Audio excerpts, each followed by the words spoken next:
Hello friends, welcome to Ruhanya vlogs. நம்ம இன்றைக்கி என்ன பார்க்க போகிறோம்னா ஃபீவருக்கான டிப்ஸ் தான் பார்க்க போகிறோம். ஏன்னா கிளைமேட் சேஞ்ச்னால இப்போ எங்கே பார்த்தாலும் ஃபீவர்னு சொல்லிட்டு இருக்காங்க. ஸோ ஃபீவருக்கான டிப்ஸ் பார்க்கலாம்.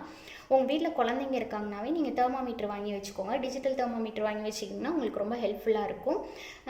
உடம்பு குழந்தைங்களுக்கு வந்து நார்மலாக எவ்வளோ டெம்பரேச்சர் இருக்கும்னு நமக்கு தெரியும். நார்மலாக இருக்கிறத விட கொஞ்சம் ஹீட்டாக இருக்க மாதிரி இருந்தால் நீங்கள் தெர்மாமீட்டர் வச்சு செக் பண்ணி பார்த்துக்கலாம். நார்மலை விட அதிகமாக இருந்துச்சுன்னா, நார்மல் டெம்பரேச்சர் 98.6, அதை விட உங்களுக்கு அதிகமாக இருந்துச்சுன்னா ஒரு 99.5 அந்த மாதிரிலாம் இருந்துச்சுன்னா நீங்கள் எடுத்தோன்னே இதுக்கு முன்னாடி எப்போயோ வாங்கி வச்சுருந்த மெடிசன்லாம் இருந்துச்சுன்னா பேராசிட்டமால் தான் இருக்கே கொடுக்கலான்னு அந்த மாதிரி கொடுக்காதீங்க. ஃபஸ்ட்டு ஃபீவர் வந்துச்சுன்னா ஒரு கிளாத் எடுத்து அதை தண்ணியில் நனைச்சி அவங்களோட நெத்தியில் போட்டு விடுங்க, ஆம்பிட்டில் போடுங்க, அதாவது அக்குள்ள வச்சு விடுங்க. இல்லைனா ஃபுல்லாக மார்னிங் டைமாக இருந்தால் ஃபுல்லாக மைல்டாக குளிக்க வைக்க முடிஞ்சால் கூட குளிக்க வச்சுருங்க. அந்த மாதிரி பண்ணுறது மூலமாக டெம்பரேச்சர் ரெடியூஸ் ஆகிரும். அப்படி நீங்கள் பண்ணியும் டெம்பரேச்சர் ரெடியூஸ் ஆகலைன்னா அதுக்கப்புறம் நீங்கள் ஹாஸ்பிட்டல் தான் போகணும். ஹாஸ்பிட்டல் போகாமல் 1 மந்த்துக்கு முன்னாடி வாங்கினது, 2 மந்த்துக்கு முன்னாடி வாங்கினது, அந்த மாதிரி ஓப்பன் பண்ணி வச்ச சிரப்ஸ்லாம் இருந்துச்சுன்னா பேராசிட்டமால் நீங்கள் கொடுக்கக்கூடாது. டாக்டர்கிட்ட போய் பார்த்து டாக்டரை கன்சல்ட் பண்ணிவிட்டு அவங்க கொடுக்க சொல்லும்போது தான் கொடுக்கணும்.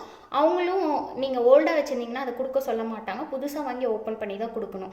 ஓப்பன் பண்ணி 1 மந்த்துக்கு மேலே ஆனதில் குழந்தைங்களுக்கு கொடுக்கக்கூடாது.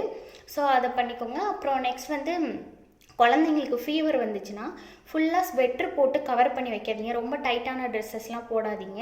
ஏன்னா ஸ்வெட்ரு வந்து குழந்தைய வார்மாக வச்சுக்கிறதுக்காக தான் ஸ்வெட்ரு யூஸ் பண்ணுறோம். இப்போ ஃபீவர் டைமில் ஆல்ரெடி வார்மாக தான் இருக்கும் உடம்பு. நீங்கள் ஸ்வெட்ரு யூஸ் பண்ணிங்கன்னா டெம்பரேச்சர் ரெடியூஸ் ஆகாது, டெம்பரேச்சர் இன்னும் ஹையாக தான் ஆகும். அதனால் காட்டன் கிளாத்ஸு லைட் வெயிட்டில் இருக்கிற மாதிரி ட்ரெஸ் போட்டு விடுங்க. அப்புறம் அவங்கள வந்து ஹைட்ரேட்டடாக வச்சுக்கோங்க. அவங்களுக்கு தண்ணி கொடுங்க. இப்போ ரொம்ப சின்ன குழந்தைங்க 6 மந்த்ஸ்க்குள்ளே இருக்கிறாங்கன்னா ப்ரெஸ்ட் ஃபீடிங் கொடுங்க. ஃப்ரீக்வெண்ட்டாக ஃபீட் பண்ணிக்கிட்டே இருங்க. இல்லை கொஞ்சம் வளர்ந்த குழந்தைங்க அந்த மாதிரினா ஃப்ரூட் ஜூஸ் ஏதாவது குடித்தாங்கன்னா ஃப்ரூட் ஜூஸ் கொடுங்க. இல்லை வாட்டர் குடித்தாங்கன்னா கொடுங்க. இல்லை ஹாஸ்பிட்டலே போய் கேட்டு இந்த ஃபீவர் கூடவே சேர்த்து இந்த வாமிட்டிங் அதெல்லாம் இருந்துச்சுன்னா ஹாஸ்பிட்டலில் டாக்டர்கிட்ட சொன்னீங்கன்னாவே ஓஆர்எஸ் கொடுப்பாங்க. ஓஆர்எஸ் கொடுத்தாங்கன்னா அதில் வந்து வாட்டரும் கிடைக்கும், எலக்ட்ரோலைட்ஸும் அது கூட இன்க்ளூட் ஆகியிருக்கும். ஸோ ஓஆர்எஸ் கொடுக்கலாம். நீங்கள் தண்ணிலாம் எதுவுமே குடிக்காமல் ஃபீவர் டைத்தில் மோஸ்ட்டாக குடிக்க மாட்டாங்க. அந்த மாதிரி குடிக்காமல் வச்சுட்டு இருந்தீங்கன்னா டீஹைட்ரேட் ஆயிரும். அதாவது தண்ணி லெவல் வந்து உடம்புல குறைஞ்சிரும். அந்த மாதிரி குறைஞ்சா அதனாலேயும் பல பிரச்சனைகள் வரலாம். ஸோ குழந்தைக்கு வந்து அடிக்கடி தண்ணி இல்லை ஜூஸு இல்லை பால் பிரஸ்ட் மில்க் குடிக்கிற குழந்தைங்களா இருந்தால் மில்க் கொடுங்க. அந்த மாதிரி குழந்தைங்கள நல்லா பார்த்துக்கோங்க. உங்களுக்கு தெரிஞ்சவங்க நியூ மாம்ஸ் இருந்தால் இந்த வீடியோவை ஷேர் பண்ணுங்கள். தேங்க்ஸ் ஃபார் வாட்சிங்.